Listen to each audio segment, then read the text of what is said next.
Go! 古民家の浴室を杉の木で作り直しました。このようにですね、トイレと浴室がつながっています。浴槽と洗い場が一体になっている FRP のユニットを購入しまして設置したんですが、この作業がすごく大変でですね、古民家再生は一人でやってるんですけども、大きくて重たいものを、移動させて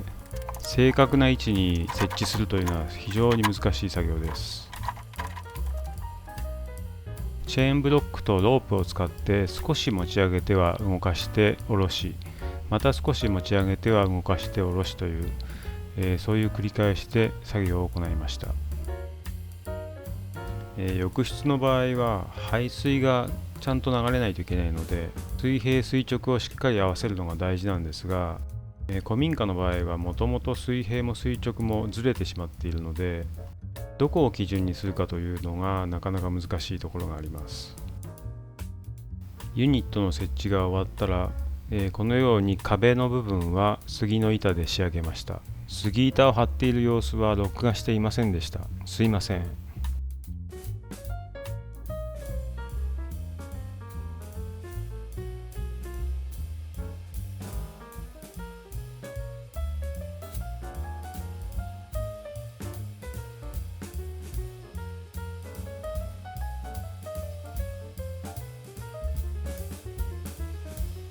そしてトイレは脱衣場も兼ねておりまして、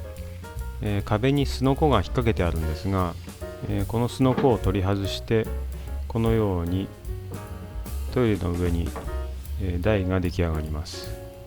この上にタオルや着替えなどが置けますので、ここが脱衣場としても十分広く使えます。トイレはもう1箇所ありますので、誰かがお風呂に入っているときはそちらを使います。浴室には扉がないので、お風呂に入るときはこの湯船の蓋をこのように仕切りにして、お風呂に入っています。来客時にこれだとちょっとかっこ悪いですし、かといって扉をつけてしまうと圧迫感があると思うんですよね。なのでこちらのシャワーカーテンを購入してつけようと思います。 Amazon で1180円でした。これが Amazon で購入したシャワーカーテンです。上のところにハトメがついてまして、簡単なプラスチックのリングが付属していました。このリングが通る棒を木で作って、カーテンレールにしたいと思います。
こういう作業は寸法を測って作ってもなかなかぴったりは合わないので、現場合わせで作るのが一番確実です。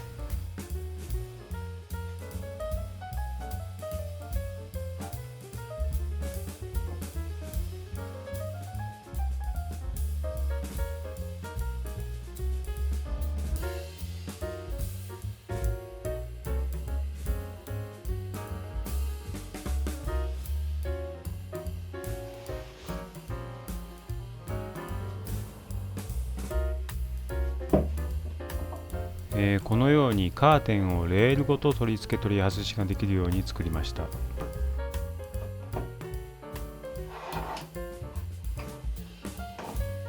カーテンの片方を固定することもできます。